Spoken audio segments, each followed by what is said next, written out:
నమస్తే, welcome to Suman TV. ప్రస్తుతం మనతో పాటు ఉన్నారు సర్టిఫైడ్ ఫైనాన్షియల్ ప్లానర్ ప్రసాద్ గారు. వారితో మాట్లాడదాం. నమస్కారం సార్. ఎస్, మ్యూచువల్ ఫండ్స్ ఖచ్చితంగా రిస్క్ అనేది ఒక ట్యాగ్ లైన్ లా ఉంటుంది అని అందరూ చెప్తూ ఉంటారు. రిస్క్ ఉన్నా కూడా వాటిని మేనేజ్ చేసి చక్కగా ఉన్న వాళ్ళు చాలా మందే ఉన్నారు. సో ఆ రిస్క్ని మేము ఎలా మేనేజ్ చేయాలి, మ్యూచువల్ ఫండ్స్లో ఎలా ఇన్వెస్ట్ చేయాలి చెప్పండి సార్.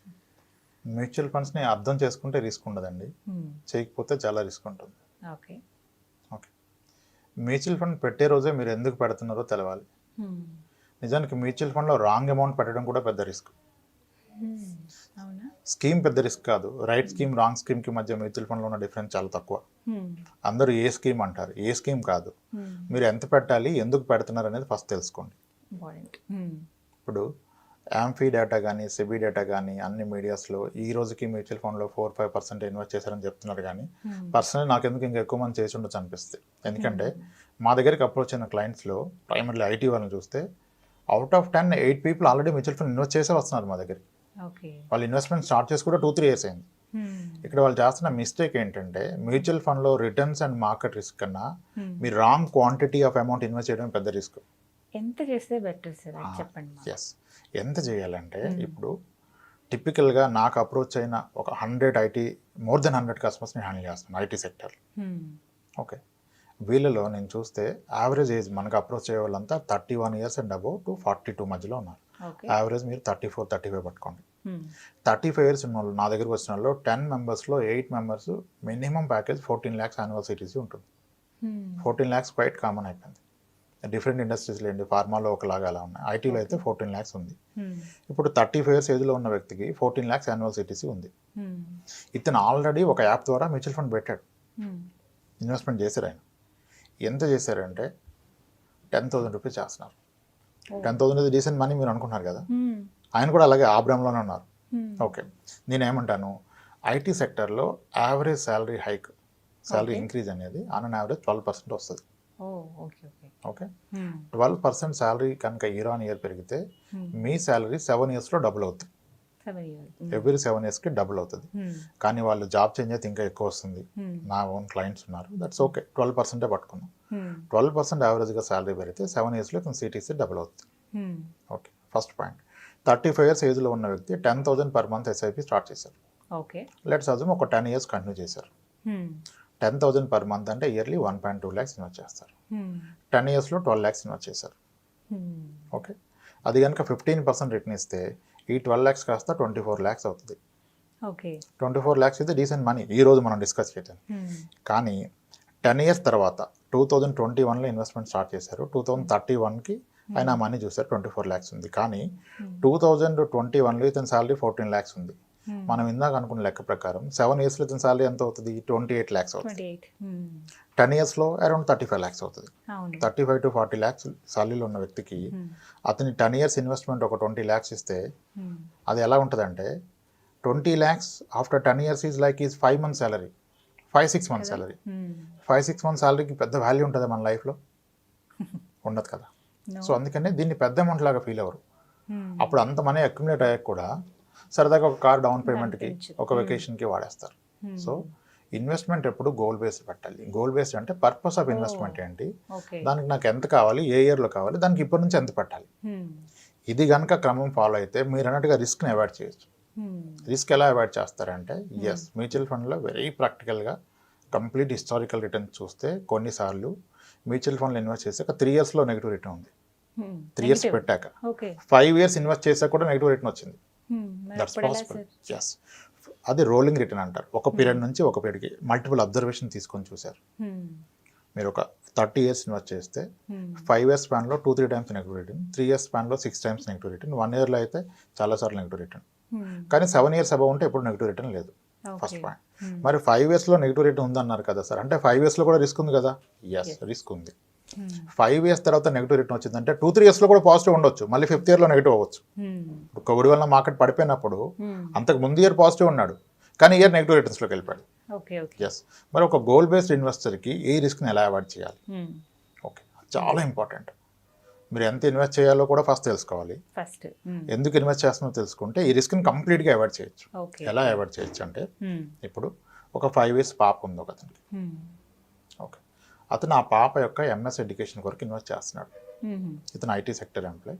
సో అతను క్లియర్ అండర్స్టాండింగ్ ఉంది, నేను మా పాపని ఎంఎస్ చేపిస్తాను, ఇక్కడ బీటెక్ చేపిస్తాను, ఎంఎస్కి యూఎస్ పంపిస్తేస్తాను అనుకున్నాను. ఆమెకి ఎంఎస్కి వెళ్ళడానికి ఇంకొక 17 years టైం ఉంది. 2021లో మనం మాట్లాడుతున్నాం. ఫస్ట్ ఆమెకి ఎంఎస్కి 17 years అంటే 2039లో లేదా 38లో ఎంత అమౌంట్ కావాలో ఫస్ట్ ఐడెంటిఫై చేయాలి. ఫస్ట్ అది ప్రైమ్ థింగ్. సో ఈరోజు ఎంఎస్ ఒక యావరేజ్ యూనివర్సిటీ, మరి స్టాన్ఫోర్డ్ అయితే 1.2 crore ఉంది. సరే, వేరే యూనివర్సిటీ ఒక 35 to 40 lakhs ఉంది. మరి వీళ్ళ పాప ఎంఎస్కి వచ్చినప్పుడు కూడా 40 lakhs ఉంటుందా? అది కూడా కౌంట్ చేసుకోవాలి. ఉండదు కదా, ఖచ్చితంగా ఉండదు. ఉండదు. So 10 years back same MS cost 14-15 lakhs ఉంటే ఈరోజు 30-35 అయింది. అంటే ఎవ్రీ 10 yearsకి డబుల్ అవుతుంది. సింపుల్. సో వీళ్ళ పాపకి ఇంకొక 18 years తర్వాత ఆమె ఎంఎస్కి వెళ్తే 10 yearsలో ఇప్పుడున్న 40 lakhs కాస్త 80 lakhs అవుతుంది. నెక్స్ట్ 8 yearsలో 80 కాస్త 1.3 crore 1.4 crore అవుతుంది. సో ఫస్ట్ ఇతను పాప ఎంఎస్ ఎడ్యుకేషన్ నేను అచీవ్ అవ్వాలంటే అతని టార్గెట్ అమౌంట్ వచ్చి 1.3 or 1.4 crores in the year 2038 or 39. First ఈ క్లారిటీ రావాలి. నేను ఇన్వెస్ట్మెంట్ చేస్తున్న ఈ అమౌంట్, సో 18 yearsలో నేను 1.2 crore అచీవ్ చేయాలంటే కన్సిడరింగ్ 15% రిటర్న్ అంటే ప్రాబ్లీ అరౌండ్ 19,000-20,000 ఇన్వెస్ట్ చేయాలి పర్ మంత్. వెరీ క్లియర్ కదా. సో 18,000 or 20,000 ఇన్వెస్ట్ చేస్తున్నారు. 38లో గోల్ ఉంది, 37లో మార్కెట్ పడిపోతే ఏంటి పరిస్థితి? అప్పటికెల్లా 1.2 crore అయిపోయింది, మార్కెట్ 30-40% పడిపోయింది అనుకోండి, మీ 1.2 crore కాస్త సరాసరి వచ్చేసి 75 lakhs అయిపోద్ది కదా, 80 lakhs అయిపోద్ది కదా. అప్పుడు మరి పాపను చదివించడం ఆపలేరు మీరు. కాబట్టి గోల్ క్లియర్గా ఉన్నప్పుడు, ఎడ్యుకేషన్ గోల్ కానీ మ్యారేజ్ గోల్ కానీ ఉంటే మీ గోల్ పీరియడ్ కన్నా 3 years ముందే మీరు మీ మ్యూచువల్ ఫండ్ పైసలు తీసేయాలి. 3 years ముందుగానే మ్యూచువల్ ఫండ్ అమౌంట్ తీసి ఫిక్స్డ్ డిపాజిట్లో పెట్టుకోండి. ఎందుకు? మార్కెట్ ఎప్పుడు కరెక్షన్ అయినా సరే 2-3 yearsలో అయితే రికవర్ అయింది. Entire history for the last 100 yearsలో గ్లోబల్గా ఏ స్టాక్ మార్కెట్ అయినా సరే ఎంత మేజర్ ఫాల్ వచ్చినా 3 yearsలో రిటర్న్స్ ఇవ్వకపోయినా అట్లీస్ట్ ఎక్కడి నుంచి పడిపోయిందో అక్కడికి వచ్చింది. కానీ మీ గోల్ కన్నా 1 year ముందు పడిపోతే 1 yearలో రికవర్ అవ్వదు. సో 38లో కనుక మీకు టార్గెట్ ఉంటే 35లో మీరు 2035లో కంప్లీట్ అమౌంట్ తీసేయండి. గోల్ మార్కెట్ని మనం ముందు డిసైడ్ చేయలేం కదా సార్, ఒక్కొక్కసారి చేయలేం కనుకనే మనం ముందుగా తీస్తున్నాం. చేయగలిగితే ఎప్పుడు దాకా పెరుగుతుంది అప్పుడు దాకా ఉంచుతాం కదా. Timing the market is never possible. Only the time spend in the market only give us the return. At the same time నాకు స్పెసిఫిక్ గోల్ ఉన్నప్పుడు దాని ప్రకారం రియాక్ట్ అయితే నేను కంప్లీట్గా అవాయిడ్ చేయొచ్చు. ఇప్పుడు నేను 18 years వరకు ఇన్వెస్ట్ చేస్తున్నప్పుడు 5 years తర్వాత నా మనీ డబుల్ అయితే కూడా నాకు ఉపయోగం లేదు, అది ఆఫ్ అయితే కూడా నాకు ఉపయోగం లేదు. నాకు మనీ కావాల్సింది 2038లో. అటువంటిది 37లో మార్కెట్ పడిపోతే అది చాలా డిఫికల్ట్ అసలు. సో 35లో మార్కెట్ పడిపోయింది అనుకోండి, ఇట్స్ ఓకే, ఇంకో 2 years కంటిన్యూ అయితే రికవర్ అవుతుంది. 35లో పీక్లో ఉంది అనుకోండి, ఐ షుడ్ ఎగ్జిట్. 35లో నేను 3 years ముందు ఏమంటారు 37కి ఉండట్లేదు కదా, మనం 35లో బయటకు వచ్చేస్తాం. 3 years ముందు బయటకు వచ్చేయాలి. అది ఎప్పుడు మీ ఎడ్యుకేషన్ గోల్, మ్యారేజ్ గోల్ అయితే. సిమిలర్లీ అది మీ రిటైర్మెంట్ గోల్ అనుకోండి, మీరు బయటకు రావాల్సిన అవసరం లేదు. రిటైర్మెంట్ కొరకు 2 crore కూడబెట్టారు, మీరు 2 crores ఒకేసారి తిన్నారు కదా. మార్కెట్ 50% పడిపోతే మీ 2 crores కాస్త 1 crore అయింది అనుకోండి, అయినా ప్రాబ్లం లేదు. రిటైర్మెంట్ తర్వాత మీరు దాని నుంచి మంత్లీ 1 lakh తీసుకుని తింటారు కానీ మొత్తం అమౌంట్ ఒకసారి తీసుకోరు కదా. సో గోల్ని బట్టి మీరు మ్యూచువల్ ఫండ్ చూజ్ చేసుకొని దానికి అలా రియాక్ట్ అవ్వాలి. ఇంకా నేనేం చెప్తానంటే, మార్కెట్ 15% ఇస్తే పాసిబిలిటీ ఉన్నా సరే 12% ఇస్తేనే మీరు గోల్ ప్లాన్ చేసుకోండి. అప్పుడు ఏమవుతుంది, 15కి 12%కి మధ్య ఉన్న డిఫరెన్స్లో మీరు ప్లాన్ చేసిన దానికన్నా 3 years ముందే ఆల్మోస్ట్ మీరు గోల్ రీచ్ అయిపోతారు. సో ఎగ్జిట్ అయిపోతుంది. సో నిజంగా ఇది చాలా బాగుంది సార్ ఈ పాలసీ. అండ్ దాంతోపాటు ఏంటంటే, ఇంత ఫస్ట్ మనం మాట్లాడుకున్నట్టు రిస్క్ గురించి ఆలోచించి చాలామంది ఆగిపోతూ ఉంటారు. బట్ ఇందులో కూడా రిస్క్ కాకుండా ఆ రిస్క్ని కూడా మనం మేనేజ్ చేసుకోవచ్చు. ఇందులో ఇంకా ఏమైనా ఇంపార్టెంట్ పాయింట్స్ ఉన్నాయి సార్ మ్యూచువల్ ఫండ్స్కి సంబంధించి? ఫస్ట్ థింగ్ మేడం అన్నట్టుగా ఎప్పుడు కూడా రాంగ్ అమౌంట్ ఇన్వెస్ట్ చేస్తే that is the wrong investment. Wrong amount అంటే ఏ ఉద్దేశంతో అంటున్నారు? గోల్ ఐడెంటిఫై చేసుకొని దానికి ఎంత కావాలో అంత పెట్టాలి. కానీ ఇప్పుడు భోజనం పెడతానని పిలిచేసి 3 spoons ఏదో పెట్టామనుకోండి, ఎలా ఉంటుంది? సరిపడా భోజనం పెట్టాలి కదా. ఇప్పుడు గోల్ అంటే కూడా గోల్ ఫిల్ అవ్వాలి. ఇప్పుడు చాలా మంది ఉంటారు ఫోన్ చేసేసి మనం ఒక 5,000 SIP స్టార్ట్ చేద్దామండి, చూద్దాం. చూసి ఏం చేస్తారు? 5,000తో మీరు ఏం చేయగలుగుతారండి? 5,000తో మీరు 10 years పెడితే పెట్టింది 6 lakhs, అది మా అంటే 12 lakhs అవుతుంది. 12 lakhsతో కూతురు పెళ్లి చేస్తారా, కొడుకు ఎడ్యుకేషన్ చేస్తారా, మీ రిటైర్మెంట్ అయిపోతుంది. సో ఇప్పుడు మళ్ళీ ఇంకోటి, ₹1,00,000 వచ్చే వ్యక్తి 5,000 SIPలో పెట్టాడంటే మిగిలిన డబ్బులన్నీ ఏం వేస్ట్ చేయడు ఆయన. ఇంకో దగ్గర ఇన్వెస్ట్ చేస్తాడు. అంతే. కానీ ఆ ఇన్వెస్ట్మెంట్కి ఈ ఇన్వెస్ట్మెంట్కి ఉన్న డిఫరెన్స్ ఏంటి, ఏది బెటర్ అనేది ఐడెంటిఫై చేయట్లా.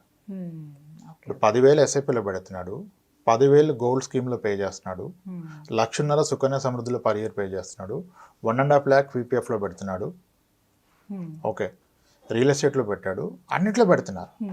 కానీ ఇతను అన్ని కంపేర్ చేసి చూసుకోవట్లేదు దేంట్లో ఎంత పర్సెంటేజ్ వస్తుంది. మీ పీఎఫ్లో 7.1 వస్తే మ్యూచువల్ ఫండ్స్లో మీకు 14 వస్తున్నప్పుడు ఆల్రెడీ మీరు ఎక్స్పీరియన్స్ అయ్యారు, 4 yearsగా పెడుతున్నారు. మరి ఇంకా పీఎఫ్లో 15,000 పెట్టి ఇక్కడ 5,000 పెడితే ఎలా? సుకన్య సమృద్ధిలో 21 years ఉంటానని చెప్పి 7.6%కి పెడుతుంటే అది స్టార్ట్ అయింది 9.2లో, ఇప్పుడు 7.6కి వచ్చింది. చాలామంది అప్పుడున్న 9.2 ఉందనుకున్నారు, లేదు కదా. పీఎఫ్ కూడా ఇంట్రెస్ట్ తగ్గిపోతే నెక్స్ట్ క్వార్టర్ తగ్గిస్తున్నారు, ప్రాబబ్లీ 6.9 రావచ్చు. ఆల్రెడీ ఒకసారి అనౌన్స్మెంట్ చేసి మళ్ళీ బ్యాక్ తీసుకున్నారు. సో మ్యూచువల్ ఫండ్స్ ని మనం అర్థం చేసుకుంటే రిస్క్ ని కూడా ముందు అర్థం చేసుకోవాలి. అసలు కంగారు పడి ఇన్వెస్ట్ చేయొద్దు. ముందు ఎందుకు ఇన్వెస్ట్ చేస్తున్నారు, గోల్ ని సరిగ్గా సెట్ చేసుకోవాలి. అది గోల్ ఎప్పుడు వస్తుంది, దానికి ఎంత కావాలి, అంత రావాలని ఎంత పెట్టాలి, సో దానికి ఎలా రియాక్ట్ అవ్వాలి. 2 yearsలో మార్కెట్ పడిపోయినా పెరిగినా మీరేం చేయడం లేదు. ఇప్పుడు ఏ గోల్ లేదనుకోండి, ఒక ఎగ్జాంపుల్ చెప్తాను. అతను ఎందుకు పెడుతున్నారో తెలియదండి. అందరు చెప్పారు మ్యూచువల్ ఫండ్ బాగుంది, ₹1,00,000 పెట్టేసాడు ఆయన. ఈరోజు ₹1,00,000 పెట్టాడు, మార్కెట్ అద్భుతంగా చేసింది. అతను 1,00,000 కాస్త 1,40,000 అయింది. ఇప్పుడు లాస్ట్ 1 yearలో అదే అయింది.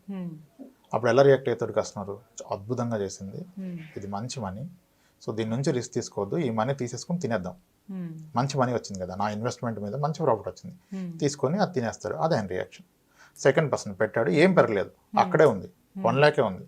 అప్పుడేమనుకుంటాడు, 1 year ఉండే ఉపయోగం లేదు, ఎక్కడ పెట్టుకున్నా 4% వచ్చేది, ఎస్బీఐలో పెట్టేసుకున్నా 5% వచ్చేది, ఇక్కడ ఏం ఉపయోగం లేదు, తీసేస్తాడు. థర్డ్ కేసు, 1 year తర్వాత 1 lakh కాస్త 96,000 అయిపోయింది.